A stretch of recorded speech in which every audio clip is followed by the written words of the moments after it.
Morning बच्चों, आज हम क्लास थर्ड में पार्ट 2 का व्याकरण के रिवीजन करेंगे जिसका नाम है वर्ण विचार। तो उससे पहले हम एक बार समझ लेते हैं क्या होते हैं वर्ण। तो देखिए, बोली जाने वाली ध्वनियों को लिखने के लिए कुछ चिन्ह या संकेत निश्चित किए गए हैं, इन्हीं को वर्ण कहा जाता है। वर्णों के समूह को हम वर्णमाला कहते हैं। वर्ण भाषा की सबसे छोटी इकाई है, इसे अक्षर भी कहा जाता है। वर्णों के टुकड़े नहीं किए जा सकते हैं। फिर हम देखेंगे वर्ण के भेद। वर्ण दो प्रकार के होते हैं। नंबर 1 स्वर। स्वर क्या होते हैं? उन वर्णों को स्वर कहते हैं जिनका उच्चारण बिना किसी अन्य वर्ण की सहायता के किया जाता है और इनकी संख्या 11 होती है। आ से लेकर के बड़े ओ तक के ये 11 स्वर होते हैं। फिर इसके बाद आप आ जाइए, छोटे अंक की बिंदु को अनुस्वार कहते हैं, चंद्र बिंदु को अनुनासिक कहते हैं, बड़े अंक की बिंदु को हम विसर्ग कहते हैं। इनका कोई स्वतंत्र अस्तित्व नहीं होता, इनको हम अयोगवाह कहते हैं। इनकी गिनती भी स्वरों में की जाती है।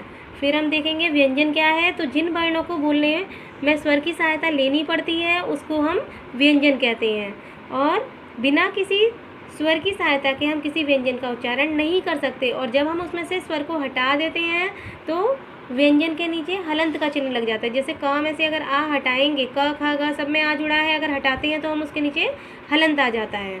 फिर इसके बाद आ जाइए, संयुक्त व्यंजन क्या है। तो एक से अधिक व्यंजनों से मिलकर बने हुए वर्ण संयुक्त व्यंजन कहलाते हैं। जैसे क और श मिलकर के श क्षत्रिय, श और रा मिलकर के श्र, ता और रा मिलकर के त्र, द और या मिलकर के द्य, ज और य मिलकर के ज्ञ बना। फिर इसके बाद द्वित्व व्यंजन किसे कहते हैं। तो जब किसी शब्द में एक ही व्यंजन एक से अधिक बार आए तो हम उसे द्वित्व व्यंजन कहते हैं। जैसे खट्टा में 2 बार टा आया है, कच्चा में 2 बार चा आया है। फिर हम देखेंगे मात्रा किसे कहते हैं। तो स्वर का जो रूप व्यंजन के साथ जुड़ता है उसे हम मात्रा कहते हैं। तो देखिए, ऊ की मात्रा थोड़ी डिफरेंट टाइप से लगती है। ऊ की मात्रा वैसे हर स्वर में तो नीचे लगती है, लेकिन रा में कहाँ लगती है? बीच में लगती है। तो देखिए, रा में जब छोटे ऊ की मात्रा लगेंगे तो सिंपल ऐसे करके लगी है, और रा में बड़े ऊ की मात्रा तो इस तरह घुमा करके लगी हुई है। तो आप देख सकते हैं ऐसे। तो सभी स्वरों की मात्राएं होती हैं, केवल आ स्वर को छोड़ करके, यानी आ की कोई मात्रा नहीं होती, लेकिन फिर भी ये हर व्यंजन में रहता है। ठीक है ना। अब इसके बाद वर्ण विच्छेद देखिए। किसी शब्द में वर्णों को अलग अलग करके लिखने के आय वर्णों को अलग अलग करके लिखने को ही हम वर्ण विच्छेद कहते हैं।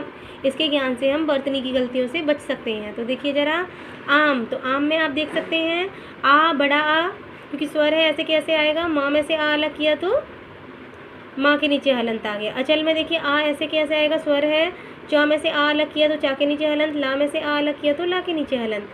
फिर किरण में देखिए, का में से ई अलग किया तो का के नीचे हलंत, र में से आ अलग किया तो रा के नीचे हलंत, ना में से आ अलग किया तो ना के नीचे हलंत। अब मैं आपको एक बार बता देती हूँ कि अगर हमें मिला करके वर्ण बनाना, वो शब्द बनाना है, तो वर्णों को मेल से किस तरह शब्द बनता है। तो देखिए, ए शब्द स्वर है तो ऐसे कैसे आया? न में आ जुड़ा तो न हो गया, यानी हलंत हट गया। क में आ जुड़ा तो का हो गया, का हलंत भी हट गया, तो ये क्या बन गया? ऐनक।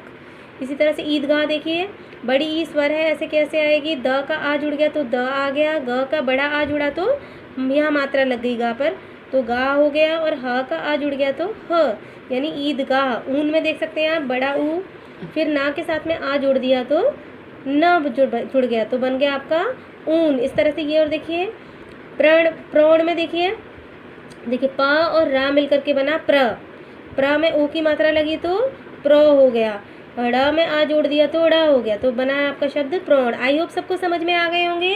अब मैंने इसी से रिलेटेड कुछ एक्सरसाइज दी है आपको, तो आप उसे देख सकते हैं। अभ्यास कार्य में सबसे पहले दिया मैंने, उचित विकल्प पर राइट का चिन्ह लगाइए। तो छ त्र ज्ञ ये क्या है? संयुक्त व्यंजन है। फिर इसके बाद में डैश को छोड़कर सभी स्वरों की मात्रा होती है, तो आप जानते हैं आ को छोड़कर सबकी मात्रा होती है। जब व्यंजन को मात्रा के बिना लिखना हो तो उसके नीचे क्या लगाते हैं? हलंत लगाते हैं। छोटी अंक और बड़ी अंक को क्या कहते हैं? अयोगवाह कहते हैं। फिलिप्स में देखिए, व्यंजन के साथ जुड़ने वाले स्वर के रूप को मात्रा कहते हैं। एक से अधिक व्यंजनों से मिलकर बने वर्ण को संयुक्त व्यंजन कहते हैं। स्वरों की संख्या 11 होती है। विसर्ग का चिन्ह आप जानते हैं 2 बिंदियाँ रहती हैं। व्यंजन वर्णों की संख्या 35 होती है, 35। अब देखिए, इनको मिला करके लिखना है। फ में ऊ जोड़ेंगे तो फू, ल में अ जुड़ा तो ल यानी फूल, क में अ जुड़ा तो क, न में आ जुड़ा तो न, इसी तरह से द में ए जुड़ा तो दे, श में आ जुड़ा तो श, न में आ जुड़ा तो न, रा में ए जुड़ा तो रे, श में आ जुड़ा तो श, यानी नरेश। इस तरह से ऊ न। अब आई होप सबको समझ में आ गया होगा। तो ये आप करके और अपने ऐप पर ही सेंड करेंगे मुझे। Thank you.